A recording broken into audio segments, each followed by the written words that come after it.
नमस्कार। आज हम आपसे चर्चा करेंगे पृथ्वी की उत्पत्ति के संदर्भ में। मनुष्य जिस पृथ्वी पे उत्पन्न हुआ, जिस पृथ्वी पे चराचर जगत की सारी गतिविधियां संचालित होती हैं, इसके विषय में सोचने का, समझने का प्रयास शुरू से आदमी करता रहा है। क्योंकि समाज का एक वर्ग, जो इसे हम धार्मिक कहते थे, जिसे चाहे मनीषी कहें, संत कहें, जो भी कुछ कहें, वही लोग ये कार्य करते थे। बाकी लोग जीविकोपार्जन में व्यस्त रहा करते थे। शुरू मैंने किया, आप देख रहे हैं आपके सामने एक ओम लिखा हुआ है। ओम लिखा है। अभी जल्दी जल्दी नासा ने एक खोज किया था और उस खोज में उन्होंने देखा कि सूरज से एक तरह की ध्वनि निकलती है ओम की। बड़ा प्रचार हुआ था। जो चीज़ें हमारे मनीषियों ने बहुत पहले बताया था, वो चीज़ें आज भी प्रमाणित हो रही हैं। खैर, पुराने लोगों ने बताया कि पृथ्वी कैसे बनी। दिमाग में बातें सबके चल रही थी, जिस पृथ्वी पे मनुष्य रह रहा है उसके बारे में सोचना चाहिए, विचार करना चाहिए, आखिर बनी कैसे है। तो हमारे धर्म गुरुओं ने यह बता दिया कि शुरुआती दौर में जितने देवता थे, सबके अलग अलग विभाग थे। जैसे आप देखिए, आज हमारा मंत्रिमंडल बनता है तो पता लगता है कि ये वित्त मंत्री कोई और हैं, ऊर्जा मंत्री कोई और हैं, शिक्षा मंत्री कोई और हैं, परिवहन मंत्री कोई और हैं। अलग अलग लोगों को अलग अलग विभाग दे दिया जाता है। पृथ्वी सूक्त में यह बात आई, सारे देवताओं को बुला के उनकी बैठक किए गए। उनसे कहा गया कि आप अपने विभाग के तमाम कुछ कुछ थोड़ा थोड़ा पदार्थ दीजिए। सारे लोगों ने पदार्थ दिए, सबको मिला दिया गया, मिला के पाथ दिया गया। पाथना शब्द जानते होंगे, हमारे ग्रामीण संस्कृति का है। पाथना माने विभिन्न प्रकार के वस्तुओं को एक में मिला के और फिर उसका एक स्वरूप दे दिया जाए, गोल, उसी को पाथना कहते थे। गोबर का कंडा पाथा जाता था। खैर, तमाम पदार्थ दे दिए गए। आज आप एक बात देखिए, धरती के हर क्षेत्र में, हर जगह एक जैसी चीज़ें नहीं मिलती। कहीं पानी ज़्यादा मिलेगा, कहीं पानी नहीं मिलेगा, कहीं कोयला ज़्यादा मिलेगा, कहीं खनिज ज़्यादा मिलेंगे, कहीं शक्ति संसाधन जल्दी मिलेंगे, कहीं सोना, चांदी, अभ्रक, बॉक्साइट, तमाम चीज़ें अलग अलग क्षेत्रों में अलग अलग मात्रा में पाई जाती। हमारे समझ में आता है ना कि जो चीज़ जिस जगह पाथने में ज़्यादा हो गई, वो वहाँ ज़्यादा मिलती है। खैर, ये हमारी धार्मिक मान्यता रही। अब पाथ दिया गया। पाथने के बाद कहाँ गई पृथ्वी? तो पाथने के बाद पृथ्वी को स्थापित कर दिया कि समुद्र में शेषनाग जी हैं, शेषनाग के फन पे पृथ्वी टिकी हुई है और पृथ्वी को शेषनाग के फन पे टिका दिया। दूसरा प्रश्न है, शेषनाग कहाँ रहेगा? तो ये हुआ ऐरावत की पीठ पे शेषनाग रहेंगे। ये लोग बहुत दिनों तक मानते चले रहे। हम लोगों में भी बचपन में यही कहानी सुनती थी। इस तथ्य के प्रमाण के लिए एक बात आती है, हमारे साहित्यकारों ने दिया है, नवरत्नों में गिनती थी तानसेन की। बहुत अच्छा गाते थे। उनके बारे में कहा गया ना कि विधिना यह विधि जानी के शेष ही नहीं दीनो कान, कि धरा मेरु सब डोलते तानसेन के तान।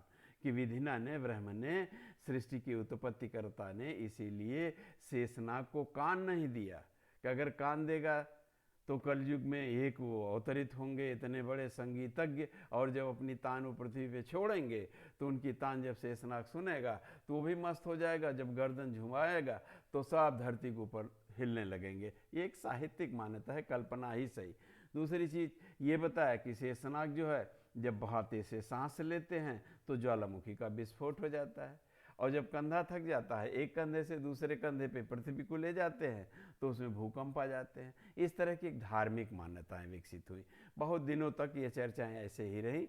लेकिन 1749 ईस्वी में जब मनुष्य की उत्पत्ति कायदे से हो गई, भोजन पानी मिलने लगा, तो दिमाग आगे बढ़ने लगा।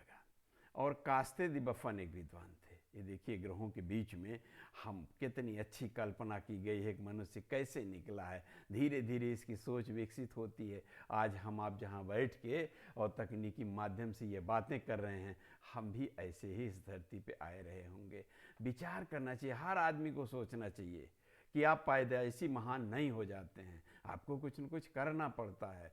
क्योंकि बहैसियत अध्यापक एक क्लासरूम में ये बातें कह रहा हूँ, इसलिए थोड़ा सी बातें हट तो जाती ही है, कोई बात नहीं है। तो फिर बात आई इसकी कि शेषनाग पे जब पृथ्वी टिकी थी तो ये धार्मिक मान्यताएं बहुत दिन तक चलती रही। 1749 ईस्वी में कास्तेदी बफन महोदय ने बताया कि इतनी बड़ी पृथ्वी की उत्पत्ति केवल इन कल्पनाओं के आधार पर नहीं, इसके पीछे कुछ वैज्ञानिक सोच भी है, और वहीं से उन्होंने वैज्ञानिक मान्यता का सूत्रपात किया और ये देखा किस तरह से पृथ्वी घूमती, तो इसके पीछे कोई वैज्ञानिक तर्क जरूर होगा। तो एक सर आइजैक न्यूटन महोदय हुए थे। सर आइजैक न्यूटन महोदय ने गुरुत्वाकर्षण शक्ति की खोज किया था, गुरुत्वाकर्षण शक्ति बल का खोज किया था। ऐसे कहाँ से खोज किए थे, कहीं किसी यूनिवर्सिटी से नहीं पढ़ के चले आए थे, वो भी किसी बगीचे में टहल रहे थे, देखा कि फल नीचे गिर रहा है, बात दिमाग में आ गई काहे को फल नीचे गिर रहा है। इन बातों को केवल आपसे कह रहा हूँ, इसलिए शेयर करना चाहता हूँ कि आपका मस्तिष्क भी उतना क्रियाशील है। निर्भर करता हमारे आपके ऊपर कि हम अपने मस्तिष्क को किस तरह से क्रियाशील बनाते हैं, सकारात्मक या नकारात्मक, दैट डिपेंड ऑन यू। ये हम पे निर्भर करता है। इसके लिए इस दुनिया में कोई दवाई नहीं बनी है। खैर, तो जब दो तरह के सिद्धांत की बात आई, पृथ्वी की उत्पत्ति के बारे में वैज्ञानिक मान्यता बाद में 1749 ईस्वी में कास्तेदी बफन महोदय के नाते विकसित हुई। अब जितनी धारणाएं पृथ्वी की उत्पत्ति के संदर्भ में आज तक विकसित हुई, इन चीज़ों को हम दो वर्गों में बांट लेते हैं। इन धारणाओं को हम दो वर्गों में कर लेते हैं कि पहली धारणा तो हमारी हुई कि धार्मिक संकल्पनाएं, जो धर्म के आधार पर मान लेते थे। दूसरे विद्वानों ने 1749 के बाद जब यह बताया कि नहीं, वैज्ञानिक तथ्यों के आधार पे पृथ्वी की उत्पत्ति हुई है, तो इनसे मिलती जुलती जितनी संकल्पनाएं आज तक विकसित हुई हैं या हो रही हैं, सबको हम वैज्ञानिक संकल्पना के अंतर्गत सम्मिलित करते हैं। धार्मिक संकल्पना की मान्यता अब खत्म हो गई है, क्योंकि कोई प्रमाण नहीं था, अब इसकी मान्यता खत्म हो गई है। वैज्ञानिक संकल्पना की मान्यता ही वर्तमान समय में है। अब जो वैज्ञानिक संकल्पना विकसित हुई, इसको भी हम दो भागों में विभक्त करते हैं। जब चर्चाएं होने लगती हैं तो मानव मस्तिष्क कभी विश्राम नहीं करता है। जो जागरूक व्यक्ति होता है उस पर चर्चा करता है, वैचारिक विमर्श करता है, तो वैचारिक विमर्श से नई चीज़ें आती हैं। तो जब वैज्ञानिक संकल्पना आई तो उसमें चर्चा होने लगी, तो कुछ विद्वान तो इस वर्ग के हुए जिन लोगों ने माना कि पूरी पृथ्वी की उत्पत्ति किसी एक तारे से हुई। कुछ लोगों ने कहा इतने बड़े ब्रह्मांड की उत्पत्ति एक तारे से हो पाना संभव नहीं है। इसलिए दो तरह की विचारधाराएं आई। एक विचारधारा आई अद्वैत, जो उसको हमने कहा, हम लोगों ने उसको कहा, वैज्ञानिकों ने कहा कि वो अद्वैतवादी संकल्पना।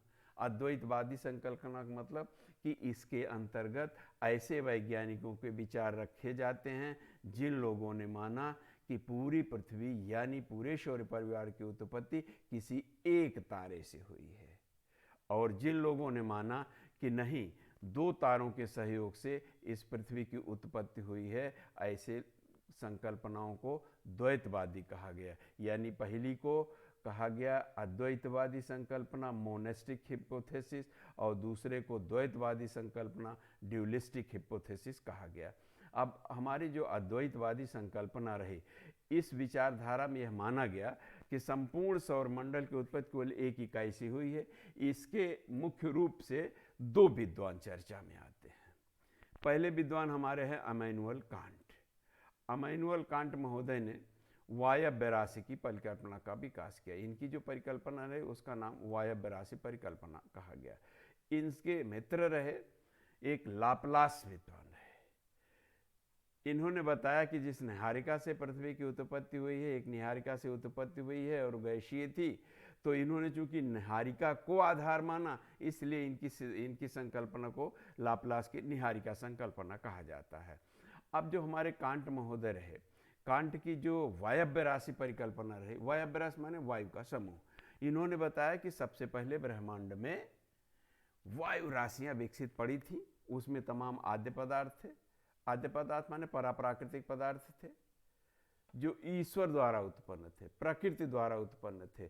जे स्टीयर्स महोदय ने अपनी पुस्तक में एक लाइन यही लिखी है कि जब लोगों ने पूछा, आपके भी दिमाग में बात आती होगी, मेरे भी दिमाग में बात आती है कि आखिर यह तो कह दिया गया कि पृथ्वी की उत्पत्ति एक तारा से हुई या दो तारे से हुई, वो एक तारा कहाँ से आया? उसकी भी तो कोई उत्पत्ति का स्थान होना चाहिए, कहाँ से आया? उसके बारे में कह दिया गया दैट वाज सुपर नेचुरल, वो पराप्राकृतिक है, प्रकृति से भी पहले का है। यानी कोई एक शक्ति है जो होल यूनिवर्स को गवर्न किए है, पूरे ब्रह्मांड का कोई नियंता है, उसी शक्ति ने इन एक तारे या दो तारों को उत्पन्न किया। इसके बारे में आज तक कोई भी वैज्ञानिक तथ्य समझ में नहीं आया है, न प्रकट किया गया है। तो कांट महोदय ने बताया कि ये इनका जो सिद्धांत रहा वो गुरुत्वाकर्षण के आधार पे था। इन्होंने बताया कि अंतरिक्ष में पहले वायु राशियों का समूह था। आप देखें इस चित्र में, ये जहां मेरा कर्सर चल रहा है, ये तरह तरह की वायु राशियां अंतरिक्ष में ऐसे पड़ी थी। यहाँ कुछ छोटे छोटे छोटे छोटे पदार्थ हैं, और ये पदार्थ सब थे, तो ये गुरुत्वाकर्षण के नाते बड़े पदार्थ छोटे पदार्थों को अपनी तरफ आकर्षित करते गए, और जब धीरे धीरे अपनी तरफ आकर्षित करते गए, एक पदार्थ दूसरे से मिला, दूसरा तीसरे से मिला, आकार बढ़ता गया। जब आकार बढ़ता गया तो उनमें गति उत्पन्न हो गई, और जब उनमें गति उत्पन्न हो गई तो धीरे धीरे ऊर्जा बढ़ने लगा, और वो इस तरह से, देखिए नीचे आप देखिए, इस तरह से चक्कर लगाने लगे। जब चक्कर लगाने लगे तो आप किसी बाल्टी में पानी रख लीजिए भाई साहब, और केंद्र से उस पानी को खूब तेजी से उंगली से नचाइए। जब आप नचाएंगे तो आप देखेंगे कि केंद्र की चीजें बाहर की तरफ छिटकती हैं, जिसको विज्ञान ने कहा that is supernatural force, that is centrifugal force, not supernatural. उसे सेंट्रल फ्यूगर फोर्स कहा जाता है, केंद्रा पसारी बल। कोई चीज जब केंद्र से बाहर की तरफ प्रसार दी जाती है, फैला दी जाती है, तो उसे केंद्रा पसारी बल कहते हैं, दैट इज सेंट्रीफ्यूगल फोर्स। तो ये जब वायुराशियां थी इकट्ठा हुई, गुरुत्वाकर्षण के नाते ये इकट्ठा होती चली, उन्हें गति उत्पन्न हो गई। जब गति उत्पन्न हो गई तो ये जो केंद्र की चीजें आप देख रहे हैं, वो केंद्र की चीजें बाहर की तरफ रिंग के रूप में छिटकने लगी। चूंकि घूम रहा था ना, तो आप यहाँ देखिए ऐसे घूम रहा था, तो ये देखिए ये गोला आप देख रहे हैं, ये रिंग देखिए आप, ऐसे ही इसमें से छल्ले निकलने लगे, और वो छल्ले निकल के इसी के चारों तरफ घूमने लगे। तो कांट महोदय ने बताया ये गतिविधि कोई एक दिन की नहीं थी, ये करोड़ों अरबों वर्ष ऐसे चलती रही, और इस क्रिया के नाते इस वायव्य राशि से 9 तरह के छल्ले बाहर निकले, जिससे 9 ग्रहों की उत्पत्ति हुई। इसी को कांट की वायव्य राशि परिकल्पना कहा जाता है। अगले फिर एपिसोड में हम आपसे लाप्लास महोदय की निहारिका संकल्पना की चर्चा करेंगे।